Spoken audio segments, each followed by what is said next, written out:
বাঁধাকপি আর একটা ডিম দিয়ে আজকের এই মজাদার চপগুলো বানিয়েছি। আসসালামু আলাইকুম। এই কনকনে শীতের মধ্যে গরম গরম বাঁধাকপি আর ডিমের এই পাকোড়াগুলো না খেলে অনেক কিছু মিস করবেন। শীতের এই বাঁধাকপি সবজি তো এখন সবার ঘরে আছে, চটজলদি বানিয়ে নিতে পারবেন হাতের কাছে থাকা 2-3টা উপকরণ দিয়ে।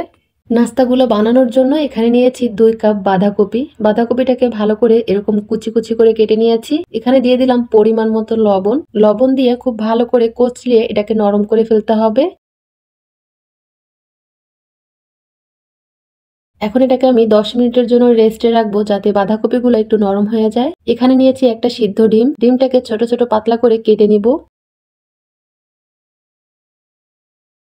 একটা ডিম দিয়ে কিন্তু অনেকগুলো নাস্তা বানিয়ে নেওয়া যাবে। এই তো ডিমটাকে কেটে নিয়েছি।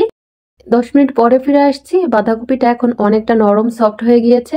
আর একটু কচলিয়ে নরম করে নিব। এখন এর মধ্যে দিয়ে দিচ্ছি 5-6টা কাঁচামরিচ কুচি, 2টা পেঁয়াজ কুচি আর কিছুটা ধনিয়া পাতা কুচি।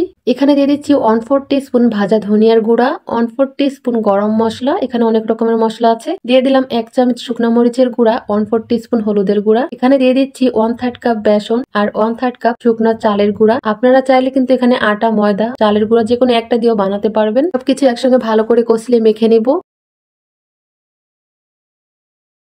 এই তো মেখে নিয়েছি। আর মেখে নেওয়ার পরে এরকমের হয়েছে। এখন নাস্তাগুলো বানিয়ে নিব। প্রথমে হাতের মধ্যে কিছুটা নিয়ে এইভাবে একটু ছড়িয়ে দিব। তারপরে কেটে রাখা ডিম দিয়ে দিব 1 পিস। ডিমটা দিয়ে ভালো করে এইভাবে আটকে একটা চপ বানিয়ে নিয়েছি। আরো চপ বানিয়ে দেখাচ্ছি। এগুলো বানানো একদমই সহজ। হাতের কাছে থাকা উপকরণ দিয়ে কিন্তু এই চপগুলো বানিয়ে নেওয়া যায়। আর খেতেও দারুণ লাগে।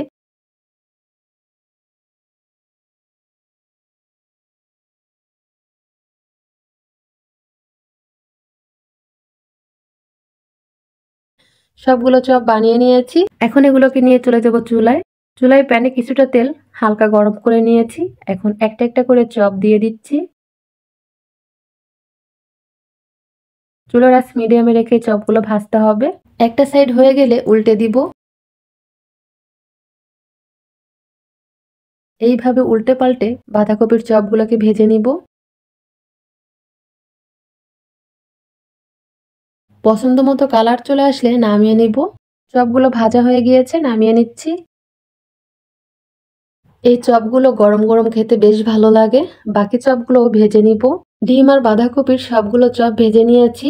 এই কনকনে শীতে গরম গরম বাঁধাকপি আর ডিমের এই চপগুলো খেতে এতটা মজার হয়েছে যে না খেলে বুঝতে পারবেন না। এগুলো বানানো খুবই সহজ। একটা ডিম দিয়ে কিন্তু অনেকগুলো নাস্তা বানিয়ে নেওয়া যাবে। বাঁধাকপি শীতের সবজি তো এখন সবার ঘরে কম বেশি আছে। চট জলদি এখনই বানিয়ে নিন বাঁধাকপির এই পাকোড়াগুলো। খেতে কিন্তু খুব ভালো লাগে, সবাই অনেক পছন্দ করবে।